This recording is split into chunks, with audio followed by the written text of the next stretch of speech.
Hello everyone, welcome back to the Tomato Blues Kitchen. Today we are going to be looking at a very traditional South Indian Kulambu recipe. We are going to talk all about Ennai Kathirikai Kulambu. Like the name suggests, we are going to be using eggplants or brinjals. But before that, if you have not subscribed to our channel, please do subscribe and do not forget to hit the bell icon for regular recipe updates. Now, like I was saying, this is a very traditional Kulambu. This tastes excellent with hot rice and appalam by the side.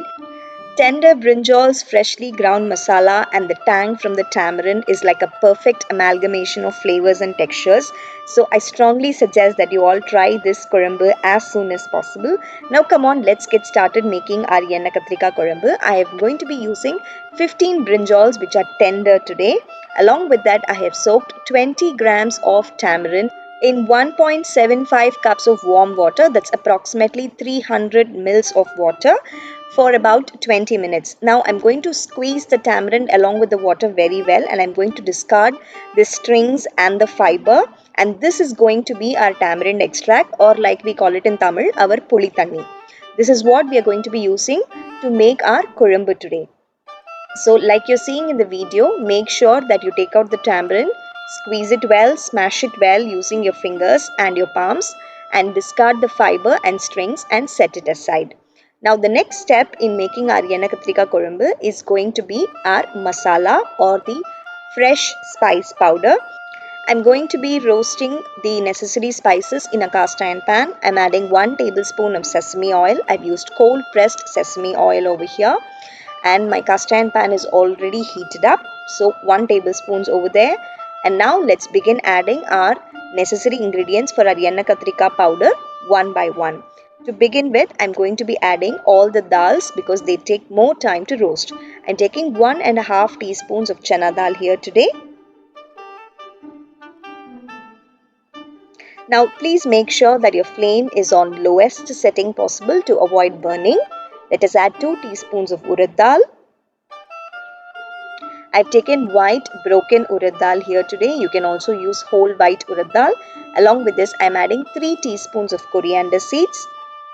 Some people tend to use lesser coriander seeds, but I somehow like the flavor of coriander seeds, so I add 3 teaspoons.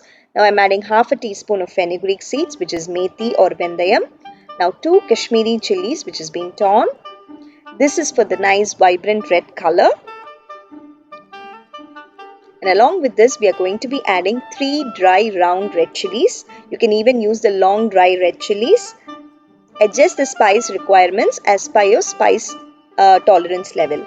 Now I'm adding 1/8 of a teaspoon ASAFETIDA, which is also called as peringayam or hing. Now once we've added all this, keeping the flame at the lowest possible, we are going to roast these spices till the dal turns a little golden. We are not going to brown it entirely into golden brown, but we're just going to, roast it till it turns a light golden brown. Now switch off the flame and add 1.5 tablespoon of desiccated coconut. Now desiccated coconut is nothing but kopparai or kopra. Once you've added the kopparai or kopra, switch off the flame. The residual heat is more than enough to roast the spices from this point. Now we are going to roast it till the desiccated coconut gives out a nice, beautiful, fragrant aroma. This is how it looks after roasting. It took me approximately 3 minutes to 4 minutes on low flame to do my roasting process. Now I've allowed my roasted spices to cool completely. The next step is to transfer this to a blender, and we are going to grind it to a coarse, not very coarse, a slightly coarse powder. Why coarse? Because it lends a beautiful texture to your kulambu. So this is how it looks once it's cooled. Now I'm also going to be adding 1 teaspoon of salt. I've used Himalayan pink salt over here. Feel free to use regular table salt. Now once you've added 1 tablespoon of salt, we are now going to grind it to a slightly coarse powder. Like I said, we are going to close the mixie jar, and I'm not going to use the grind option in my mixie, but I'm going to just use the pulse mode a couple of times, and then I'm going to give it one long grind for about 5 to 10 seconds. And this is how it looks once it has been ground. So our masala powder for our Ennai Kathirikai Kulambu is ready. Now our next step is to prep our eggplants or brinjals. Like I said, make sure that you use tender purple brinjals. White or green brinjals will also work for this recipe, but purple brinjals are highly recommended. And they must be tender. Now what we are going to do is we are going to keep the stalk intact. We are going to use a knife and we are going to cut through the eggplants till 3/4. The basic idea is to use the stuffing and stuff the eggplants, and we must make sure that the stalk does not break away so that it can hold all the stuffing. So you can see that the stalks are intact and there's enough gap for me to stuff the brinjals with. Similarly, complete chopping through all your remaining brinjals. Now this Ennai Kathirikai Kulambu quantity will easily serve 3 people generously. Now that we have chopped through all our eggplants, let us stuff 2 teaspoons of the ground masala in each eggplant. It's okay if some of the powder falls away or falls outside when you're stuffing. That's very normal. Now repeat the same stuffing process with all your remaining aubergines or eggplants or brinjals. Like I said, it's very normal for the powder to fall out, so it's completely okay. We are going to use up all the remaining powder in our kulambu at a later stage. So do not worry if the powder falls out while stuffing. This is how it looks after all our brinjals have been stuffed with our freshly ground masala powder. In case you have extra of this masala powder, you can even use it in your regular dry curries.